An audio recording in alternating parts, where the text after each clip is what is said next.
বছর ঘুরলেই রাজ্যে বিধানসভা নির্বাচন, আর সেই নির্বাচনকে পাখির চোখ করে রাজ্য জুড়ে পরিবর্তন সংকল্প সভার আয়োজন করেছে ভারতীয় জনতা পার্টি।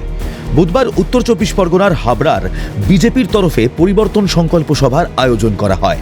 সেখানে উপস্থিত ছিলেন রাজ্য বিজেপির সভাপতি শ্রমিক ভট্টাচার্য, বিজেপি নেতা দিলীপ ঘোষ সহ দলের অন্যান্য নেতানেত্রীরা। সেখানে বক্তব্য রাখতে গিয়ে এসআইআর ইস্যুতে তৃণমূলের বিরুদ্ধে আক্রমণ শানান শ্রমিক। তার অভিযোগ, অনুপ্রবেশকারীদের বাঁচাতে ভোটার তালিকার শুদ্ধিকরণের বিরোধিতা করছে তৃণমূল। অনুপ্রবেশ মানে কি? ওরাও তো বাঙালি, এরাও তো বাঙালি। আমরা বাংলা ভাষায় কথা বলি, আমরা বাংলায় স্বপ্ন দেখি, আমরা বাংলায় কবিতা লিখি, আমরা ভাষায় এক, ভালোবাসায় এক। তাই দিবে আর দিবে, মিলাবে মিলবে। ওরা ওপার থেকে এপারে আসবে, আমরা এপার থেকে ওপারে চলে যাব।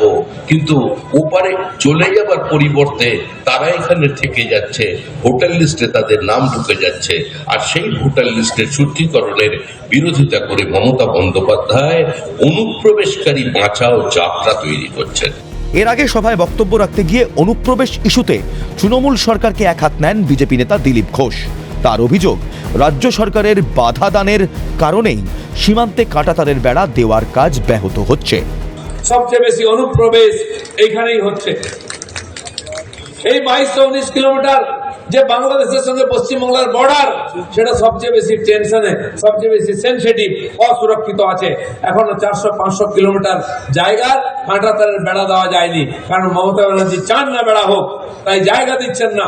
কেন্দ্র সরকার টাকা দিলেও জমি দিচ্ছেন না। কিন্তু আমাদের মাননীয় গৃহমন্ত্রী অমিত শাহ, তিনিও বলেছেন আমি বেড়া দিয়েই ছাড়বো।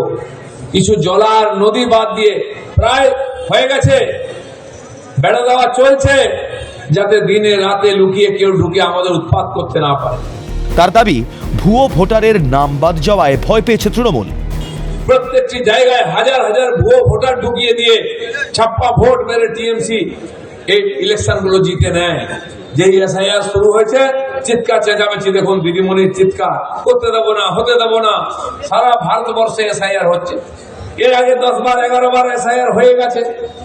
মানে কি না, যারা মারা গেছে তাদের নাম বাদ দেওয়া, যে অন্য জায়গায় চলে গেছে ভোট দেয় না তার নাম বাদ দেওয়া, বাইরের থেকে কিছু লোক ঢুকে পড়েছে, এই দেশের নাগরিক নয়, তার নাম ভোটার লিস্টে চলে এসছে, তার নাম বাদ দেওয়া।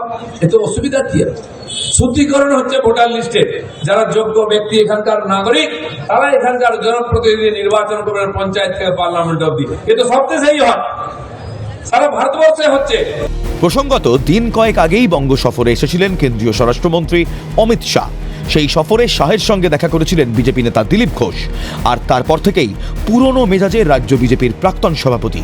ইতিমধ্যেই বিজেপির একাধিক পরিবর্তন সভায় অংশ নিয়েছেন তিনি। অন্যদিকে বুধবার বিজেপির রাজ্য কমিটির তালিকা প্রকাশিত হয়েছে, তাতে দিলীপ ঘনিষ্ঠ অনেকেই রয়েছেন।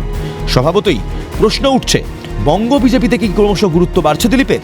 সেই জন্যই কি চেনা ছন্দে দেখা যাচ্ছে রাজ্য বিজেপির প্রাক্তন সভাপতিকে? প্রশ্ন রাজনৈতিক মহলেও। অপু শীলের রিপোর্ট, ক্যালকাটা নিউজ।